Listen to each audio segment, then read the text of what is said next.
চারিদিকে বড় বড় সবুজ চা বাগান, লালা খালের গাঢ় নীল জল, জলটা খুবই স্বচ্ছ,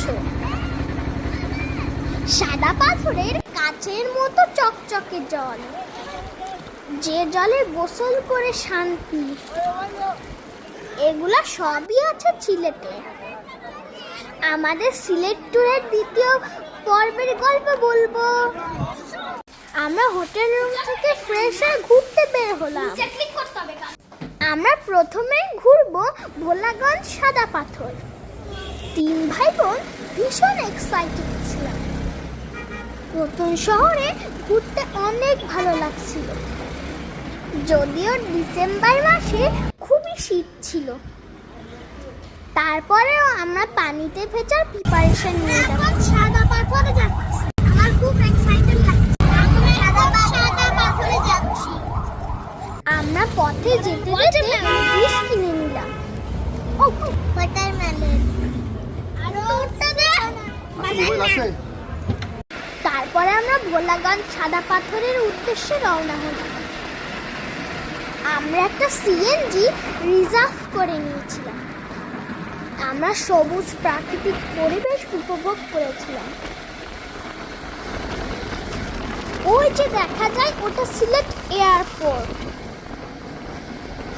খোলা গাড়িতে যেতে আমাদের বেশ শীত লাগছিল, তারপরও নতুন জায়গা দেখার জন্য আগ্রহ কম ছিল না। সেই আগ্রহে এত পথ পাড়ি দিয়ে আমরা চলে এসেছি। গাড়িতে বসে থাকতে থাকতে আমাদের অস্থির লাগছিল।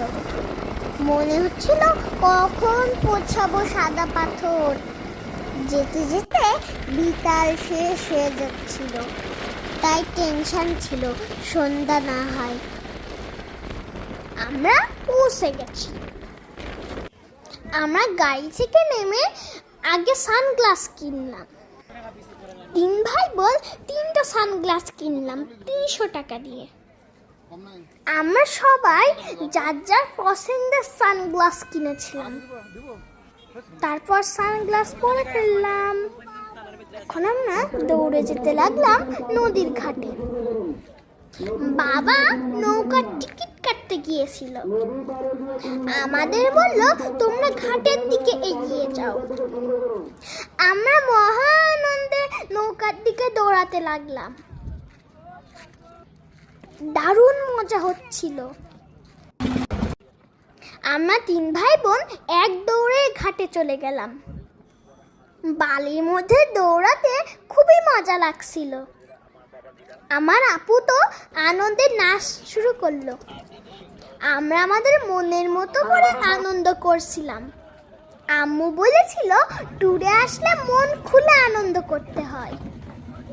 আমরা 156 নাম্বার বোটে উঠলাম। তখন পড়ন্ত বিকাল, শীতের ঠান্ডা ঠান্ডা হাওয়া, তার মধ্যে আমাদের ক্ষুধা লেগে গিয়েছিল।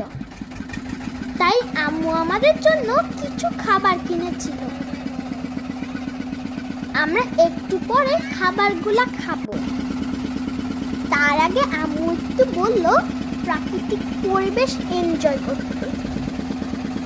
এটা অসম্ভব ভালো লাগার একটা সময় ছিল। এরপরে আমরা হালকা নাস্তা করে নিলাম। বোটের মধ্যে বসে খেতে অনেক মজা লাগছিল। খাবারের স্বাদ দ্বিগুণ হয়ে গিয়েছিল। নিঃসন্দেহে এগুলা জীবনের সবথেকে সুন্দর মুহূর্ত। এখানে যে আনন্দটা হচ্ছে এটা নির্ভেজাল। সেই মুহূর্তগুলা এখনো মিস করি।